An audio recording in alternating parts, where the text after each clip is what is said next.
আসসালামু আলাইকুম। আজ রবিবার 14 জুন 2026। আমন্ত্রণ প্রবাসীর সিটি ওমান বুলেটিনে। আপনাদের সাথে আছি আমি মোহাম্মদ তুইন হোসেন। শুরুতেই জানাবো শিরোনাম। ওমানে অবৈধদের টার্গেট করে অভিযান, এক জায়গা থেকেই 10 প্রবাসী গ্রেফতার। বকেয়া বেতন না পেয়ে ক্ষোভ, কুয়েতে কফিলের ঘরে ভাঙচুর চালালেন প্রবাসী গৃহকর্মী। ওমানে আরও এক ভারতীয় নাবিকের মৃত্যু, আমেরিকার উপরে নাখোশ ভারতীয়রা। সাবেক আইজিপি বেনজির আহমেদ দুবাইয়ে গ্রেফতার, সংসদে জানালেন স্বরাষ্ট্রমন্ত্রী। দেশে স্বর্ণের দামে বড় লাফ, ভরিতে বাড়ল 6,500 টাকার বেশি। চার্জের খরচ জোগাতে রাস্তায় ভিক্ষা করছে রোবট, ভাইরাল ভিডিও ঘিরে কৌতূহল। দর্শক, দেখছিলেন শিরোনাম, এবারে পুরো খবর। ওমানের সেরা রেট দিচ্ছে বাংলাদেশি প্রতিষ্ঠান গালফ এক্সচেঞ্জ। প্রিয়জনকে টাকা পাঠাতে আজই আসুন আমাদের যে কোনো ব্রাঞ্চে অথবা কল করুন স্ক্রিনে দেয়া নাম্বারে। গালফ এক্সচেঞ্জ, বাংলাদেশিদের প্রিয় এক্সচেঞ্জ। ওমানে শ্রম ও রেসিডেন্সি আইন লঙ্ঘনের অভিযোগে এক জায়গা থেকেই 10 প্রবাসীকে গ্রেপ্তার করেছে রয়্যাল ওমান পুলিশ। পুলিশের বিবৃতিতে এই তথ্য নিশ্চিত করে জানানো হয়েছে, আল বুরাইমির মাহাদা এলাকা থেকে তাদের আটক করা হয়েছে এবং এখন তাদের বিরুদ্ধে প্রয়োজনীয় আইনি ব্যবস্থা নেওয়া হচ্ছে। সাম্প্রতিক সময়ে ওমান সরকার দেশের শ্রমবাজার নিয়ন্ত্রণ এবং অবৈধ অভিবাসীদের দৌরাত্ম্য কমাতে দেশব্যাপী সাঁড়াশি অভিযান জোরদার করেছে। এর ধারাবাহিকতায় আল বুরাইমি পুলিশ কমান্ড এই অভিযানটি পরিচালনা করে। মূলত যেসব প্রবাসী তাদের বৈধ স্পন্সরের বাইরে কাজ করছেন, ভিসার মেয়াদ শেষ হওয়ার পরও অবৈধভাবে অবস্থান করছেন বা অন্য কোনো উপায়ে রেসিডেন্সি আইন অমান্য করছেন, তাদের লক্ষ্য করেই এই ধরপাকড় চলছে। প্রবাসীদের জন্য নির্মাণ হচ্ছে দেশের প্রথম স্মার্ট সিটি, যেখানে থাকছে স্কুল, মসজিদ, হাসপাতাল, সুইমিং পুল, হেলিপ্যাড, পাঠাগার, জিম, সুপারমার্কেট, শিশু পার্ক সহ সকল নাগরিক সুবিধা। মাত্র 30 লাখ টাকা বিনিয়োগে মিলছে আকর্ষণীয় ফ্ল্যাট। প্লাটিনাম ইনভেস্টরদের জন্য ঢাকা বিমানবন্দরে ভিআইপি প্রোটোকল সুবিধা। বিস্তারিত জানতে যোগাযোগ করুন স্ক্রিনে দেয়া হোয়াটসঅ্যাপ অথবা ইমো নাম্বারে। কুয়েতে দীর্ঘদিন ধরে বকেয়া বেতন না পাওয়ায় ক্ষুব্ধ হয়ে কফিলের বাড়িতে ব্যাপক ভাঙচুর চালিয়েছেন এক প্রবাসী গৃহকর্মী। আরব টাইমসের প্রতিবেদন থেকে জানা গেছে, ওই কর্মী দীর্ঘদিন ধরে তার ন্যায্য পাওনা দাবি করে আসছিলেন, কিন্তু নিয়োগকর্তা বারবার তা দিতে অস্বীকৃতি জানান। এর জোরে হতাশ ও ক্ষুব্ধ হয়ে তিনি এই ঘটনা ঘটান।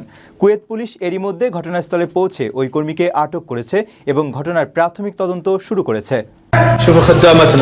কুয়েতে বকেয়া বেতন না পেয়ে ক্ষোভে মালিকের ঘর তছনছ করার অভিযোগ উঠেছে এক গৃহকর্মীর বিরুদ্ধে।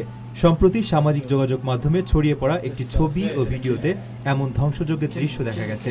এই ঘটনায় সংশ্লিষ্ট কর্তৃপক্ষের কাছে অভিযোগ জানানো হলে এরই মধ্যে আইনি পদক্ষেপ গ্রহণ করা হয়েছে। ভাইরাল হওয়া ফুটেজে দেখা যায়, বাড়ির রান্নাঘরের মেঝেতে চারিদিকে ছড়িয়ে ছিটিয়ে আছে ভাঙ্গা সিরামিকের প্লেট, কাচের বয়াম ও নষ্ট হওয়া খাবার দাবার।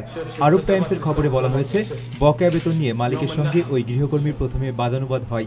এর এক পর্যায়ে ক্ষুব্ধ হয়ে তিনি ঘরের জিনিসপত্র ভাঙচুর শুরু করেন এবং ব্যাপক ক্ষতি সাধন করেন। মধ্যপ্রাচ্যের দেশগুলোতে গৃহকর্মীদের বেতন বকেয়া রাখার কারণে এই ধরনের ক্ষোভের বহিঃপ্রকাশ নতুন কোনো ঘটনা নয়। এর আগেও বিভিন্ন সময় ন্যায্য পাওনা না পেয়ে প্রবাসী শ্রমিকদের চরম হতাশা থেকে মালিকের সম্পদে আঘাত হানা এবং আত্মঘাতী হওয়ার মতো নজির দেখা গেছে। মানবাধিকার কর্মীদের মতে, মাসের পর মাস বেতন আটকে রাখার ফলে পরিবার থেকে দূরে থাকা এই শ্রমিকেরা মানসিকভাবে চরম বিপর্যস্ত হয়ে পড়েন। স্পন্সরশিপ বা কাফালা প্রথার কারণে তাদের চাইলেই চাকরি পরিবর্তন বা দেশে ফিরে যাওয়ার সুযোগ থাকে না। ফলে অসহায়ত্ব থেকেই কখনো কখনো তারা এমন অনাকাঙ্ক্ষিত পদক্ষেপ বেছে নেন। আপনার স্বপ্নগুলো আকাশ ছুবে প্রবাসীর হেলিকপ্টারের মাধ্যমে। বিয়ে, জন্মদিন অথবা যে কোনো বিশেষ প্রয়োজনে হেলিকপ্টার ভাড়া করতে যোগাযোগ করুন স্ক্রিনে দেয়া নাম্বারে। প্রবাসীর হেলিকপ্টার, নিরাপদ ও সাশ্রয়ী বাহনের বিশ্বস্ত নাম। ওমানের দুকম বন্দরে নোঙর করা একটি তেলবাহী ট্যাঙ্কারে কর্মরত অবস্থায় আরও এক ভারতীয় নাবিকের মৃত্যু হয়েছে। এদিকে সম্প্রতি ওমান উপকূলে মার্কিন হামলায় 3 ভারতীয় নাবিক নিহতের ঘটনায় রেশ কাটতে না কাটতেই এই মৃত্যুর ঘটনায় ভারত জুড়ে ব্যাপক ক্ষোভের সৃষ্টি হয়েছে। যুক্তরাষ্ট্রের কর্মকাণ্ডের প্রতিবাদে ভারতের বিরোধী দলগুলো সোচ্চার হয়েছে এবং মার্কিন কর্তৃপক্ষের কাছে আনুষ্ঠানিক উদ্বেগ জানিয়েছে ভারত সরকার। ওমানের দুকম বন্দরে অসুস্থ হয়ে ভারতীয় এক নাবিকের মৃত্যু হয়েছে। তিনি বন্দরটিতে নোঙর করা এমটি সেলেস্টিয়াল নামের একটি জাহাজে কর্মরত ছিলেন। শনিবার রাতে মাস্কাটে অবস্থিত ভারতীয় দূতাবাস এই তথ্য জানিয়েছে। সামাজিক যোগাযোগ মাধ্যমে এক পোস্টে দূতাবাস বলেছে, মরদেহ দ্রুত দেশে ফেরত পাঠানোর জন্য এখন তারা প্রয়োজনীয় ব্যবস্থা গ্রহণ করছেন। ভারতের সরকারি তথ্য বলছে, বিশ্বজুড়ে বিভিন্ন বাণিজ্যিক জাহাজে 3 লাখেরও বেশি ভারতীয় নাবিক কর্মরত রয়েছেন। এর মধ্যে মধ্যপ্রাচ্যেই 18,000-এর বেশি ভারতীয় নাবিক কাজ করছেন। এর আগে ওমান উপকূলে একটি ট্যাঙ্কারে মার্কিন হামলায় 3 ভারতীয় নাবিক নিহত হন। এই ঘটনার মাত্র কয়েকদিন পর আরও এক নাবিকের মৃত্যু হল। আগের ওই হামলার ঘটনা ভারতের সাধারণ মানুষ এবং বিরোধী দলগুলোর মধ্যে তীব্র ক্ষোভ ও সমালোচনার জন্ম দিয়েছে। রয়টার্সের প্রতিবেদনে বলা হয়েছে, চলতি সপ্তাহের শেষের দিকে G7 শীর্ষ সম্মেলনে মার্কিন প্রেসিডেন্ট ডোনাল্ড ট্রাম্পের সঙ্গে সাক্ষাতের সময় বিষয়টি উত্থাপনের জন্য প্রধানমন্ত্রী নরেন্দ্র মোদীর কাছে অনুরোধ জানিয়েছে বিরোধী দলগুলো। ভারতের পররাষ্ট্র মন্ত্রণালয় জানিয়েছে, জাহাজে হামলার ঘটনায় মার্কিন চার্জ দ্য অ্যাফেয়ার্সকে তলব করে বেসামরিক জাহাজের উপর হামলার বিষয়ে গভীর উদ্বেগ প্রকাশ করা হয়েছে। দুর্নীতির মামলায় অভিযুক্ত পুলিশের সাবেক মহাপরিদর্শক বেনজির আহমেদকে সংযুক্ত আরব আমিরাতের দুবাইয়ে গ্রেপ্তার করা হয়েছে। ইন্টারপোলের সহায়তায় দুবাই পুলিশ তাকে আটক করেছে বলে জাতীয় সংসদে জানিয়েছেন স্বরাষ্ট্রমন্ত্রী সালাউদ্দিন আহমেদ। তিনি জানান, গত 12 জুন আমিরাত কর্তৃপক্ষের এক বার্তার মাধ্যমে বাংলাদেশ সরকার এই গ্রেপ্তারের বিষয়টি নিশ্চিত হয়। পুলিশের সাবেক আইজিপি বেনজির আহমেদকে সংযুক্ত আরব আমিরাতের দুবাইয়ে গ্রেপ্তার করেছে দেশটির পুলিশ। দুর্নীতি দমন কমিশনের দায়ের করা একটি মামলার প্রেক্ষাপটে ইন্টারপোলের সহযোগিতায় তাকে গ্রেপ্তার করা হয়েছে। বিষয়টি জাতীয় সংসদে জানিয়েছেন স্বরাষ্ট্রমন্ত্রী সালাউদ্দিন আহমেদ। রোববার বিকেলে সংসদ অধিবেশনের শুরুতেই 300 বিধিতে দেওয়া বক্তব্যে স্বরাষ্ট্রমন্ত্রী এই তথ্য জানান। স্বরাষ্ট্রমন্ত্রী সংসদকে জানান, গত 12 জুন সংযুক্ত আরব আমিরাত সরকারের পক্ষ থেকে একটি ইমেইলের মাধ্যমে বাংলাদেশ সরকারকে জানানো হয়েছে যে দুর্নীতির মামলায় বেনজির আহমেদকে গ্রেপ্তার করা হয়েছে। তবে তাকে কোন মামলার ভিত্তিতে গ্রেপ্তার করা হয়েছে, পরবর্তী আইনি প্রক্রিয়া কী হবে, এসব বিষয়ে তাৎক্ষণিকভাবে বিস্তারিত জানা যায়নি। বেনজির আহমেদ 2020 সালের 15 এপ্রিল থেকে 2022 সালের 30 সেপ্টেম্বর পর্যন্ত আইজিপি ছিলেন। এর আগে তিনি ঢাকা মহানগর পুলিশের কমিশনার এবং র্যাবের মহাপরিচালক হিসেবেও দায়িত্ব পালন করেন। মানবাধিকার লঙ্ঘনের অভিযোগে 2021 সালের ডিসেম্বরে র্যাবের 7 কর্মকর্তার উপর নিষেধাজ্ঞা দেয় যুক্তরাষ্ট্র। তার মধ্যে বেনজির আহমেদের নামও ছিল। 2024 সালে ছাত্র গণঅভ্যুত্থানে আওয়ামী লীগ ক্ষমতাচ্যুত হওয়ার কয়েক মাস আগে বেনজির আহমেদের বিরুদ্ধে দুর্নীতির অভিযোগ উঠলে তা নিয়ে তদন্তে নামে দুর্নীতি দমন কমিশন। তখনই তিনি দেশ ছেড়েছিলেন। এরপর তার বিরুদ্ধে একাধিক মামলা হয়। গত বছরে 10 ফেব্রুয়ারি বেনজির আহমেদের বিরুদ্ধে ইন্টারপোলের মাধ্যমে গ্রেপ্তারি পরোয়ানা জারির আদেশ দেন আদালত। দেশের বাজারে আবারও অস্থির হয়ে উঠেছে স্বর্ণের দাম। এক ধাক্কায় প্রতি বড়িতে 6,500 টাকারও বেশি বেড়েছে এই মূল্যবান ধাতুর মূল্য। বাজুস জানিয়েছে, আন্তর্জাতিক বাজারে খাঁটি সোনার দাম অস্বাভাবিক হারে বৃদ্ধি পাওয়ায় স্থানীয় বাজারেও এই সমন্বয় করতে হয়েছে।